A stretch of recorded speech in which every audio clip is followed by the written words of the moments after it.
বদরুজ্জামান উজ্জ্বল ও প্রধান পরিচালক রশিদ আহমদ ফেরদৌস একটি চক্র তৈরি করে আত্মসাৎ করেছেন কলরবের কোটি কোটি টাকা। এতে একদিকে আইনুদ্দিন আল আজাদের জনপ্রিয় সব গানের রয়্যালিটি থেকে বঞ্চিত হচ্ছে পরিবার, অন্যদিকে তার এতিম সন্তানরাও অর্থাভাবে দিন পার করছেন অতি কষ্টে। আসসালামু আলাইকুম রহমতুল্লাহ। জনপ্রিয় ইসলামী সঙ্গীত শিল্পী গোষ্ঠী কলরব, এই কলরব শিল্পী গোষ্ঠীর নাম চেঞ্জ করে বর্তমানে নতুন নাম দেওয়া হয়েছে হলিটিউন। এই প্রসঙ্গে আইনুদ্দিন আল আজাদ রহমতুল্লাহ আলাইহির স্ত্রী কি অভিযোগ করলেন, কলরবের শিল্পী গোষ্ঠী বর্তমান যে বদরুজ্জামান পরিচালক আছেন তার বিরুদ্ধে কি অভিযোগ তুলে ধরছেন, যে কলরব শিল্পী গোষ্ঠীর নাম চেঞ্জ করে হলিটিউন কেন দেওয়া হলো, এই বিষয়ে আইনুদ্দিন আল আজাদ রহমতুল্লাহ আলাইহির ছেলে খালিদ বিন গালিব কি অভিযোগ করলেন, ভিডিওটি আপনারা দেখে আসুন। মনের এই ক্যানভাসে তোমার ছবি ভাসে, তোমার প্রেমে যেন পড়েছি। জনপ্রিয় ইসলামী শিল্পগোষ্ঠী কলরবের বিরুদ্ধে উঠেছে ভয়াবহ প্রতারণার অভিযোগ। কলরবের ইউটিউব চ্যানেলের নাম পাল্টে বানিয়ে ফেলা হয়েছে হলিটিউন। ইসলামী গানের সত্য থেকে উপার্জিত কোটি কোটি টাকা হিসাব না দিয়ে আত্মসাৎ, এমনকি প্রতিষ্ঠাতা প্রয়াত আইনুদ্দিন আল আজাদের পরিবার ও তার এতিম সন্তানদের হক বঞ্চিতের গুরুতর অভিযোগ বর্তমান নির্বাহী পরিচালক বদরুজ্জামান উজ্জ্বলের বিরুদ্ধে। আজাদের মৃত্যুর পরেই বদরুজ্জামান উজ্জ্বল ও প্রধান পরিচালক রশিদ আহমদ ফেরদৌস একটি চক্র তৈরি করে আত্মসাৎ করেছেন কলরবের কোটি কোটি টাকা।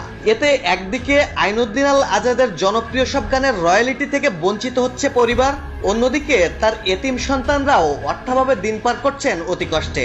বন্ধ হতে চলেছে তাদের পড়াশোনাও। অনুসন্ধানে দেখা গেছে কলরবের গানের ওয়েলকাম টিউন থেকে 1 কোটি গ্রাহকের হিসাব অনুযায়ী কোটি কোটি টাকা আয় হওয়ার কথা, কিন্তু এই আয়ের হিসাব পরিবার বা অন্য পরিচালকদের কাছে কখনো প্রকাশ করা হয়নি। এছাড়া কলরবের নামে যে ইউটিউব চ্যানেল ছিল তার নাম বদলে হলিটিউন করা হয়েছে, যা বদরুজ্জামানের ব্যক্তিগত প্রতিষ্ঠান। প্রয়াত আইনুদ্দিন আল আজাদের স্ত্রী হাবিবা আজাদ বর্তমান নির্বাহী পরিচালক বদরুজ্জামান উজ্জ্বল ও প্রধান পরিচালক রশিদ আহমদ ফেরদৌসের বিরুদ্ধে পাহাড়সম অভিযোগ তুলে বলেন, এখন যারা কলরবে আছে আমি দেখতে চাই কলরবে আরো যারা আছে দুর্নীতিবাজ রশিদ আহমদ ফেরদৌস এবং বদরুজ্জামানের বিরুদ্ধে তারা কি ব্যবস্থা নিতে চায় এটা আমি দেখতে চাই। 2010 জুনের 18 তারিখে আইনুদ্দিন আল আজাদ মারা যাওয়ার পরে কলরবের নামে চ্যানেল সহ বদরুজ্জামান যত কিছু দখল করেছে এগুলো আবার পুনর্গঠিত কলরবেই ফেরত দিতে হবে। এই কলরবের অর্জিত যত সম্পদ এগুলো আমাদের নেতৃত্বে কলরবকেই ফিরিয়ে দিতে হবে। কলরবের নামে যত সম্পদ অর্জিত হয়েছে এটা আমাদের নেতৃত্বে কলরবকেই ফিরিয়ে দিতে হবে।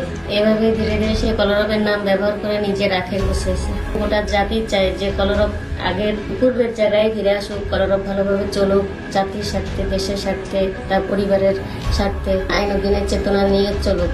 কলরব ন্যায্যতা এবং স্বচ্ছতার ভিত্তিতে পরিচালিত হোক। এই হলিটিউনের চ্যানেল কলরবের নামে ফিরিয়ে দিতে হবে এবং কলরবের যে লঘু ব্যবহার করা হয় এই লঘুটাও কেউ ব্যবহার করতে পারবে না তার পরিবারের অনুমতি ছাড়া।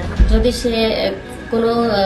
সে করে তাহলে আমরা আইনের ব্যবস্থা নিতে বাধ্য হব। প্রতারণা ও জালিয়াতির নেপথ্যে থাকা বদরুজ্জামান ও ফেরদৌসের কাছে কলরবের আয় ব্যয়ের হিসাব সহ তাদের বিচার চেয়েছেন প্রয়াত জনপ্রিয় ইসলামী সঙ্গীত শিল্পীর মেয়ে তোফা আজাদ রুহি। রশিদ আহমদ ফেরদৌস চাচু এবং বদরুজ্জামান চাচু ওনাদের দুইজনের এই জালিয়াতির বিচার চাই। এ পর্যন্ত কলরবের যত হয়েছে এগুলার আর কি সুষ্ঠুভাবে এগুলার হিসাব নিকাশ চাই। আর তাদের দুজনেই বহিষ্কার চাই, তাদেরকে বহিষ্কার করতে হবে। আর কলরবের ইউটিউব চ্যানেল হলিটিউনকে কলরবের পূর্বের নামে ফেরত ও একজন সামান্য কর্মচারী থেকে কলরবকে দখলে নেয়া বদরুজ্জামানের শাস্তির দাবি করেছেন আইনুদ্দিন আল আজাদের ছেলে আব্দুল্লাহিল গালিব। কলরবের যে ইউটিউব চ্যানেল হলিটিউন সেটাকে কলরবের নামে ফেরত চাই, কলার টিউনের একটি দৃশ্যমান হিসাব চাই।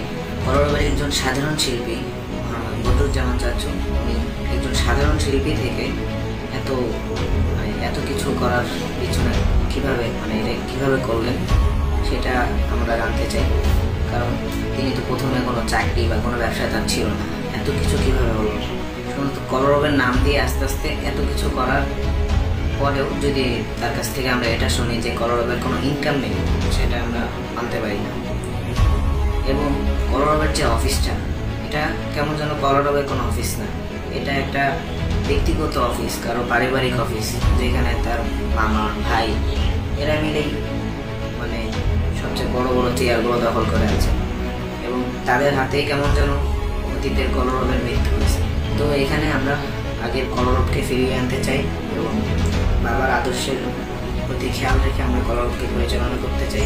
বাবা যেহেতু কলরব এই প্রতিষ্ঠানতে কারোর নামে লিখে দিয়ে যায়নি, সুতরাং এর ন্যায্য অধিকার সেটা আমাদেরই, সেটা আমাদের হওয়া উচিত। এটা অন্য কেউ যদি আমাদের থেকে না জানিয়ে নিয়ে নেয় সেটা অবশ্যই একটা কথা। আমরা দেশবাসী, বাবা ভক্ত এবং আইন এবং মিডিয়ার কাছে বিচার চাই যে এই যে যারা আমাদের সাথে এরকম প্রতারণা করেছে, যেমন রশিদ আহমদ ফেরদৌস এবং বদরুজ্জামান চাচু, এনাদের আমরা দৃষ্টান্তমূলক শাস্তি চাই এবং এর বিচার চাই। কলরবকে আমরা নতুনভাবে ঢেলে সাজাতে চাই এবং এটাকে আইনুদ্দিন আল আজাদ রহমতুল্লাহ আলাইহির যে চেতনা এবং কোরআন ও সুন্নাহর মোতাবেক পরিচালিত করতে চাই। আগামীতে বাবার আদর্শে কলরবকে পরিচালনা করতে চান তিনি। আব্বা সেখানে জমি বিক্রি করে না বন্দুক রেখে যেন কিছু টাকা পয়সাও তাকে দেয়, হেল্প করে, সেইভাবে যাই সে প্রতিষ্ঠান শুরু করে। সেই প্রতিষ্ঠানের নাম দিল কলরব। তো এই প্রতিষ্ঠান আমাদের, আমরা সেইভাবেই এ পর্যন্ত জানিয়ে আসি।